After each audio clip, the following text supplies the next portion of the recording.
నమస్తే, welcome to burning politics. నిత్యం ఖద్దర్ నేతల డైలాగు వారితో రణరంగాన్ని తలపించే తెలుగు నేల రాజకీయం రసకందాయంగా మారింది. సై అంటే సై అనే రేంజ్లో సాగుతున్న పొలిటికల్ దంగలపై ఒలుక్కేద్దాం.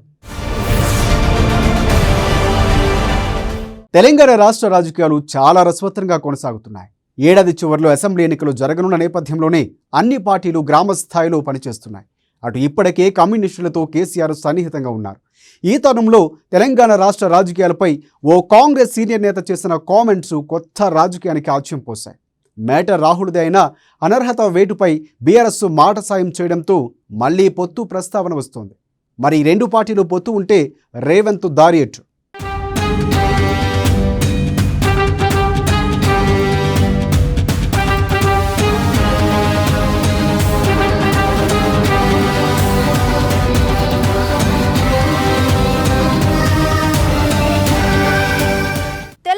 రాజకీయంలో కొత్త పొత్తు, కాంగ్రెస్ బీఆర్ఎస్ మధ్య పొత్తు, దోస్తీకి సానుకూలంగా నేతల సిగ్నల్స్. ఇటీవల రాహుల్ అనర్హత వేటుపై కేసీఆర్ స్పందన, కేసీఆర్ సపోర్టుతో పొత్తుపై మాట, పెద్దల మాటతో రేవంత్ రూటు ఎటు? కేసీఆర్ పై పోరాటంలో తగ్గని రేవంత్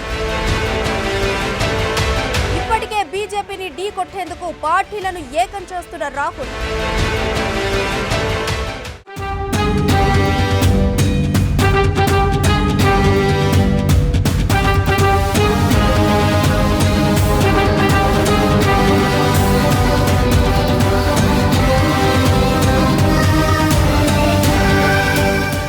రాజకీయాల్లో శాశ్వత శత్రువులు శాశ్వత మిత్రులు ఉండరని ఒక నానుడి. తెలంగాణలో దీనిని త్వరలో నిజం చేసే బాధ్యతను భారత రాష్ట్ర సమితి కాంగ్రెస్ పార్టీ తలకు ఎత్తుకోపోతున్నట్టు ప్రచారం జరుగుతోంది. వాస్తవానికి తెలంగాణ ఏర్పడిన తర్వాత నుంచి సీఎం కేసీఆర్ కాంగ్రెస్ పార్టీని చావు దెబ్బ తీసుకుంటూ వస్తున్నాడు.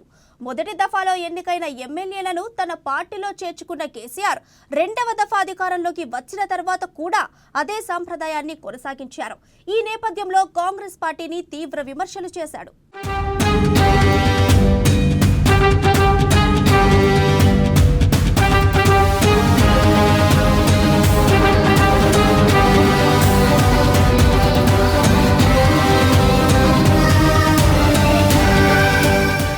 అయితే ఈ సమయంలో భారతీయ జనతా పార్టీ తెలంగాణలో ప్రత్యామ్నాయంగా ఎదిగింది.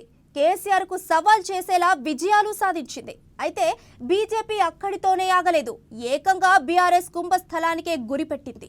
దీంతో కేసీఆర్ మొయినాబాద్ ఫామ్ హౌస్ లాంటి ఎపిసోడ్కి తెరలేపినప్పటికీ పెద్దగా ఉపయోగం లేకుండా పోయింది. దీంతో అనివార్యంగా కాంగ్రెస్ వైపు కేసీఆర్ చూడాల్సిన పరిస్థితి ఏర్పడింది.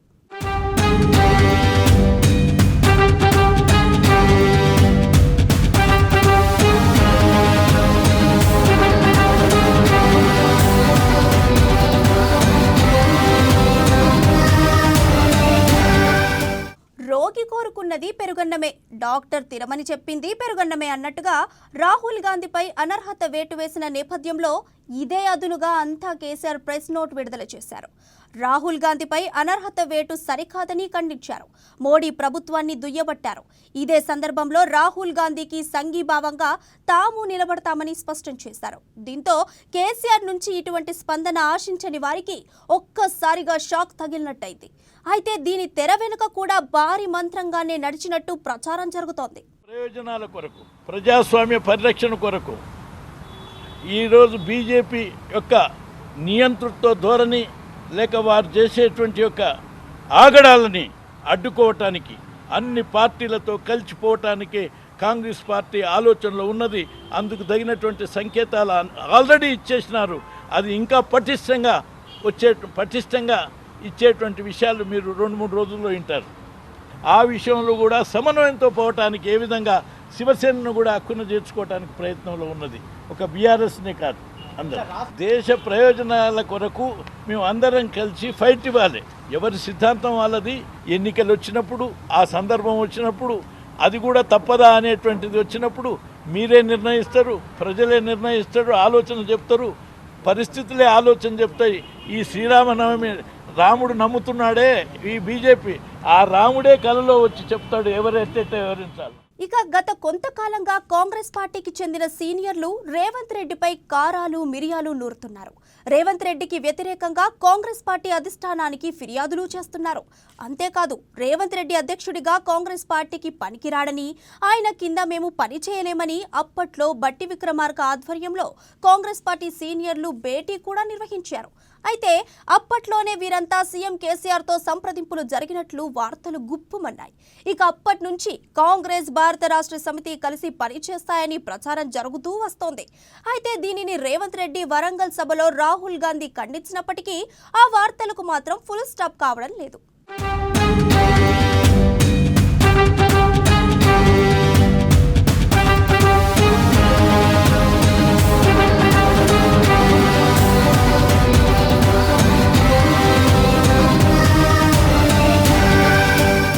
తాజాగా కాంగ్రెస్ పార్టీలోని అత్యంత కీలకమైన ముగ్గురు నాయకులు వచ్చే ఎన్నికల్లో భారత రాష్ట్ర సమితితో ఖచ్చితంగా పొత్తు పెట్టుకోవాలని ఉంటే తాము భారత రాష్ట్ర సమితిలో చేరుతామని అధిష్టానాన్ని హెచ్చరించినట్లు ప్రచారం జరుగుతోంది. మరోవైపు మహారాష్ట్రలో శివసేనతో ఇలాగైతే పొత్తు పెట్టుకున్నారో తెలంగాణలో కూడా భారత రాష్ట్ర సమితితో పొత్తు పెట్టుకోవాలని అధిష్టానాన్ని పెద్దలకు సదరు నాయకులు సూచిస్తున్నట్లు తెలుస్తోంది. దీనిపై ఎటువంటి నిర్ణయం తీసుకోనప్పటికీ తెలంగాణ కాంగ్రెస్ అధ్యక్షులు రేవంత్ రెడ్డి మాత్రం ఎట్టి పరిస్థితుల్లోనూ భారత రాష్ట్ర సమితితో పొత్తు అనేదే లేదని స్పష్టం చేస్తున్నారు.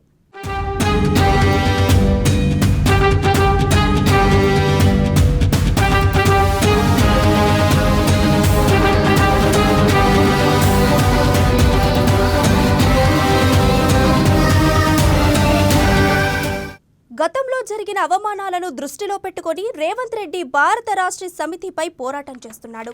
ఈ విషయంలో కాంగ్రెస్లోని సీనియర్లు కలిసి రాకపోయినప్పటికీ తన ప్రయత్నాలను ముమ్మరం చేస్తూనే ఉన్నాడు. మరి ప్రస్తుతం పొత్తులు అనే చర్చ జరుగుతున్న నేపథ్యంలో రేవంత్ రెడ్డి ఏ నిర్ణయం తీసుకుంటారనేది ఆసక్తికరంగా మారింది. మరోవైపు భారతీయ జనతా పార్టీని ఎదుర్కోవాలంటే ఖచ్చితంగా ప్రతిపక్షాలు ఏకం కావాలని రాహుల్ గాంధీ పిలుపునిస్తున్నారు. రాహుల్ గాంధీ పిలుపుకు తగినట్టుగానే కేసీఆర్ కూడా స్పందిస్తున్నారు. మరి పొత్తుల విషయం మీద రాహుల్ గాంధీ ఆల్రెడీ ఒక హింట్ ఇచ్చారా? అందుకే కాంగ్రెస్ పార్టీలోని సీనియర్లు భారత రాష్ట్ర సమితితో అంటకాగాలనే నిర్ణయానికి వచ్చారా అనే ప్రశ్నలకు త్వరలో కాలమే సమాధానం చెబుతుంది.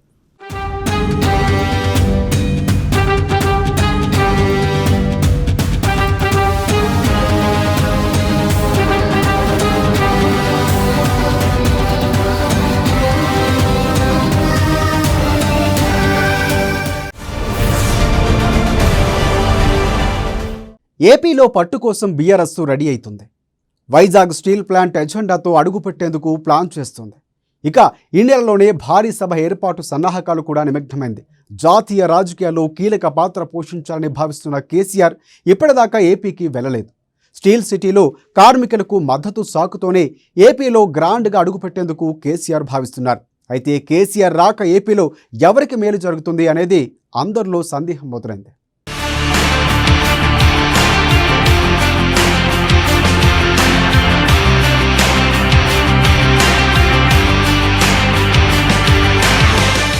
ఏపీలో బీఆర్ఎస్ భారీ బహిరంగ సభ ఈ నెల 3వ వారంలోనే విశాఖలో సభ. స్టీల్ కార్మికుల సెంటిమెంట్ను క్యాచ్ చేసుకున్న కేసీఆర్ స్టీల్ కార్మికుల అండగానే కేంద్రంపై పోరాటం, వైసీపీ ప్రజల్లో తగ్గనున్న ఆదరణ, జగన్ వ్యతిరేక ఓట్లను బుట్టలో వేసుకున్న బీఆర్ఎస్, కేసీఆర్ రాక జగన్కే మేలంటున్న విశ్లేషకులు.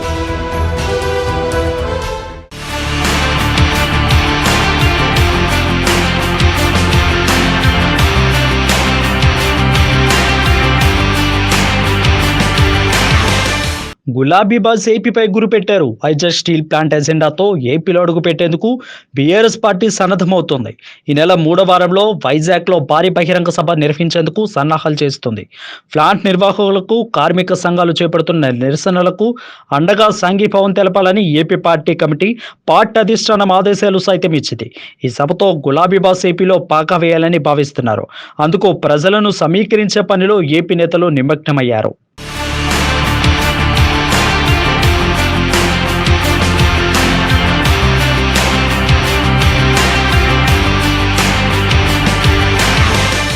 జాతీయ రాజకీయాల్లో కీలక పాత్ర పోషించాలని భావిస్తున్న కేసీఆర్ ఇప్పటి వరకు ఏపీకి వెళ్లలేదు. గత డిసెంబర్ 9న టీఆర్ఎస్ పార్టీ పేరును బీఆర్ఎస్గా మార్చారు. ఈ ఏడాది జనవరి 2న ఏపీకి చెందిన సీనియర్ నాయకులు సైతం బీఆర్ఎస్లో చేరారు. అయితే ఆ రాష్ట్రంలో భారీ బహిరంగ సభ నిర్వహిస్తారని ప్రచారం జరుగుతున్నప్పటికీ నిర్వహించలేదు.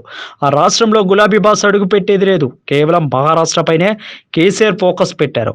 అయితే వైజాగ్ స్టీల్ ప్లాంట్ను ప్రైవేట్ పరం చేయాలని కుట్ర జరుగుతుందని, కేంద్రం రాయితీలు ఇవ్వడం లేదని కార్మిక సంఘాలు నిరసనలు చేపడుతున్నాయి.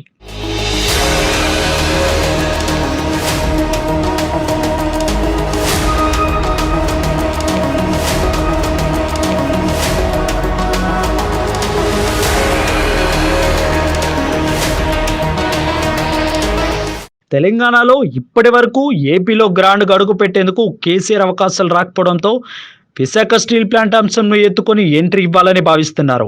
విశాఖలో భారీ బహిరంగ సభను నిర్వహించాలని భావిస్తున్నారు. ఈ నెల 3వ వారంలో నిర్వహించాలని కేసీఆర్ ప్రణాళికలు సైతం రూపొందించారని ఆ పార్టీ వర్గాలు పేర్కొంటున్నాయి. పార్టీ ఆవిర్భావ దినోత్సవం సైతం ఈ నెల 27న ఉండడంతో అంతకు ముందే నిర్వహించి ఏపీలో సభ నిర్వహించి 2 తెలుగు రాష్ట్రాల్లోని ప్రజల్లో భరోసా, పార్టీ కేడర్లో జోష్ నింపాలని భావిస్తున్నట్లు సమాచారం.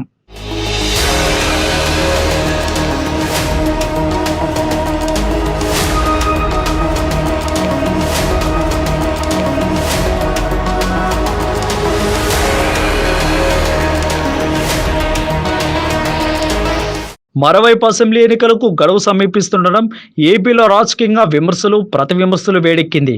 వైఎస్ఆర్సీపీ, టీడీపీ మధ్య పోరు తారాస్థాయికి చేరింది. అదే అదునుగా భావించి వైజాగ్ స్టీల్ ప్లాంట్ను అంశంగా చేసుకొని రంగప్రవేశం చేయాలని కేసీఆర్ భావిస్తున్నారు. అందుకే భారీ బహిరంగ సభ నిర్వహించి బీఆర్ఎస్ అండగా ఉంటుందని భరోసా కల్పించే ప్రయత్నం చేస్తున్నట్లు సమాచారం. తెలంగాణలో చేపడుతున్న సంక్షేమ పథకాలు, పరిశ్రమలకు కల్పిస్తున్న ప్రోత్సాహకాలకు సైతం వివరించి ఆకర్షించే ప్లాన్ రంగం సిద్ధం చేశారు.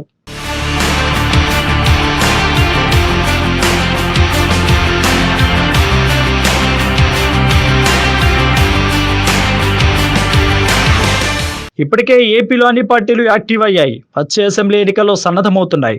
జగన్ ప్రభుత్వం పైన అసంతృప్తి స్టార్ట్ అయిందని బహిరంగంగానే వాదనలు వినిపిస్తున్నాయి. అయితే ఇప్పటి వరకు జగన్తో కేసీఆర్ సన్నిహిత సంబంధాలు ఉండకపోవడంతో కొంత వెనుక ముందు ఆలోచించినట్లు సమాచారం. అయితే ఏపీ ప్రజల్లో ప్రభుత్వంపై వ్యతిరేకత వస్తుందని, టీడీపీకి లాభం చేకూరుతుందని దానికి అడ్డుకట్ట వేసేందుకే గులాబీ బాస్ ఏపీపై ఫోకస్ పెట్టినట్లు సమాచారం. ప్రభుత్వ వ్యతిరేక ఓటు బీఆర్ఎస్ వైపునకు మళ్లేలా ప్రణాళిక రూపొందిస్తున్నట్లు పార్టీ వర్గాలు సమాచారం.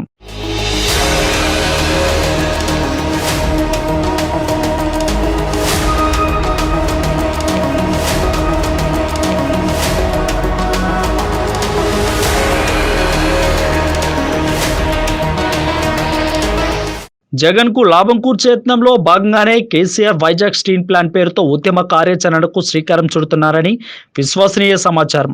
అందులో భాగంగానే కేంద్రానికి పార్టీ వర్కింగ్ ప్రెసిడెంట్ కేటీఆర్తో లేఖ రాయించడం, ఏపీ అధ్యక్షుడు చంద్రశేఖర్ను సైతం కార్మికులకు సాంఘీభావం తెలపాలని ఆదేశించడం పార్టీ వర్గాలే పేర్కొంటున్నాయి. ఇదే అదునుగా తీసుకుని రాజకీయ చతురత కలిగిన కేసీఆర్ ఏపీలో పట్టు సాధించేందుకు స్కెచ్ వేస్తున్నట్లు తెలుస్తుంది.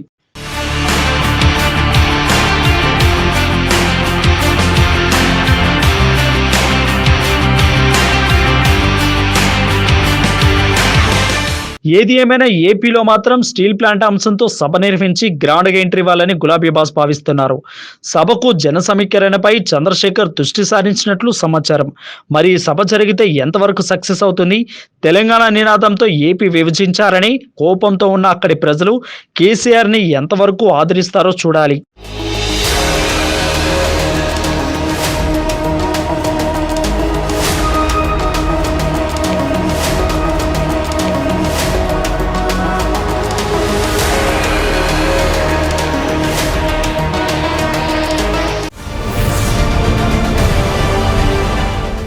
తెలంగాణలో అధికారం చేపట్టడం కోసం బీజేపీ శతవిధాల ప్రయత్నం చేస్తుంది.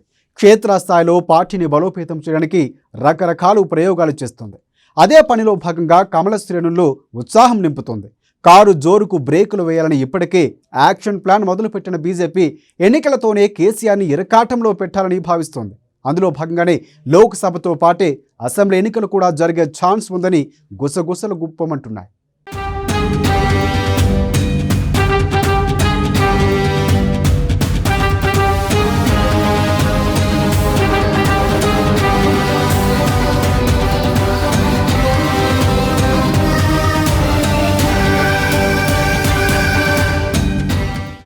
కేసీఆర్ ఎత్తులకు బీజేపీ పై ఎత్తులు.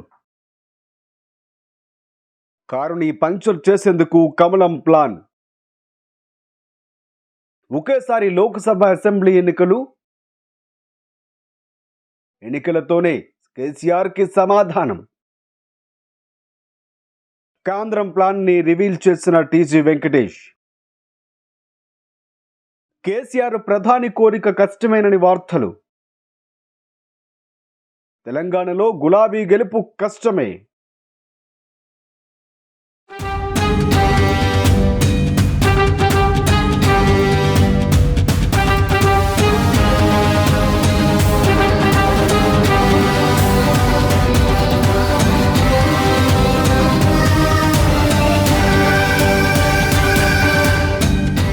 తెలంగాణలో ఈసారి ఎలాగైనా కారు సర్కార్ని పంక్చర్ చేయాలని బీజేపీ గట్టిగా ప్రయత్నిస్తుంది. ఇక కేసీఆర్ కూడా కేంద్రంలో బీజేపీని ఓడించాలని పావులు కదుపుతున్నారు. ఇరు పార్టీల వ్యూహ ప్రతివ్యూహాలతో ఇటు తెలంగాణ అటు జాతీయ రాజకీయాలు వేడెక్కుతున్నాయి. తెలంగాణలో బీజేపీకి అవకాశం ఇవ్వద్దన్న లక్ష్యంతో కేసీఆర్ వేస్తున్న ఎత్తులకు కమలాదులు కూడా పై ఎత్తులు బాగానే వేస్తున్నారు. తెలంగాణలో ముందస్తుకు వెళ్లాలన్న కేసీఆర్ను అడుగు ముందుకు వేయకుండా చేశారు. ఇక షెడ్యూల్ ప్రకారం ఎన్నికలు నిర్వహించే అవకాశం కూడా ఇవ్వకుండా దెబ్బ కొట్టాలని చూస్తున్నారా అంటే అవుననే సమాధానం వస్తుంది బీజేపీ జాతీయ నాయకుల నుంచి. కేసీఆర్ పై బీజేపీ భారీ వర్కౌట్ చేసినట్లు ఇక్కడ మనకి కనిపిస్తుంది.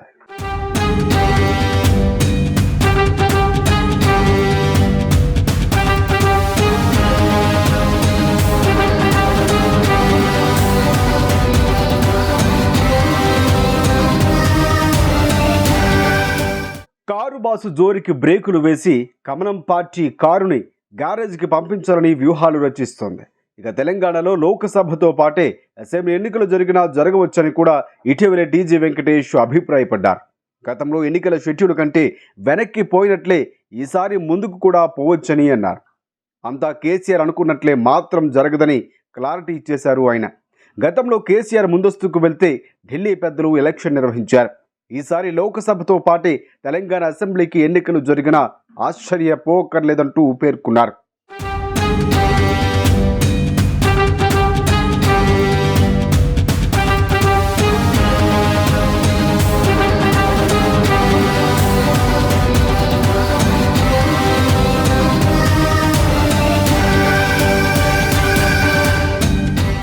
రాజకీయాల్లో ఎవరి పంతాలు వారికి ఉంటాయని అంతిమంగా నిర్ణయం తీసుకునేది ఢిల్లీ నేతలేని టీజీ స్పష్టం చేశారు. ఇప్పుడు ఈ వ్యాఖ్యలు రాజకీయ వర్గాల్లో ఆసక్తిని రేపుతున్నాయి. 2018లో కేసీఆర్ ఎన్నికలకు వెళ్లటం వెనుక లోక్సభతో పాటే ఎన్నికలు జరిగితే అది మోదీకి అడ్వాంటేజ్ అవుతుందని భావించే అసెంబ్లీని రద్దు చేసుకుని ముందస్తుకు వెళ్తారనే చర్చ కూడా జరిగింది. ఈసారి ముందస్తుకు వెళ్ళకపోయినా షెడ్యూల్ ప్రకారం ఈసారి డిసెంబర్లోనే ఎన్నికలు జరగనున్నాయి. లోక్సభ ఎన్నికలకు అసెంబ్లీ ఎన్నికలకు మధ్య 5 నెలల వ్యత్యాసం ఉంది. సో ఈసారి కూడా పార్లమెంట్ ఎన్నికల కంటే ముందే రాష్ట్ర అసెంబ్లీకి ఎన్నికలు జరగడం వల్ల ప్రచార సమయంలో రాష్ట్ర సమస్యలపైనే డిబేట్ ఉంటుందనే టాక్ వినిపిస్తోంది.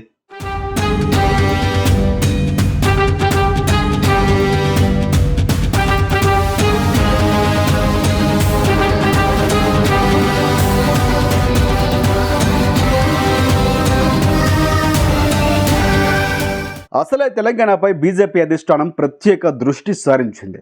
ఈ నేపథ్యంలో నిజంగానే తెలంగాణ అసెంబ్లీకి ఎన్నికలు లోక్సభ ఎలక్షన్స్తో పాటే జరుగుతాయా అనేది ఉత్కంఠ రేపుతుంది. ఈ మేరకు కేంద్రంలోని బీజేపీ సర్కారు స్కెచ్ వేస్తుందని కూడా ప్రచారం జరుగుతుంది. అదే జరిగితే వచ్చే ఎన్నికలు కేసీఆర్కు ముళ్ళ కిరీటం కావటం ఖాయమన్న అభిప్రాయం కూడా రాజకీయ వర్గాల్లో వ్యక్తమవుతుంది. ప్రధాని పదవిపై కన్నేసిన కేసీఆర్కు తెలంగాణలో గెలవటమే కష్టమవుతుందన్న ప్రచారం కూడా జరుగుతోంది. మరి పరిణామాలు ఎలా మారుతాయో చూడాలి. మరి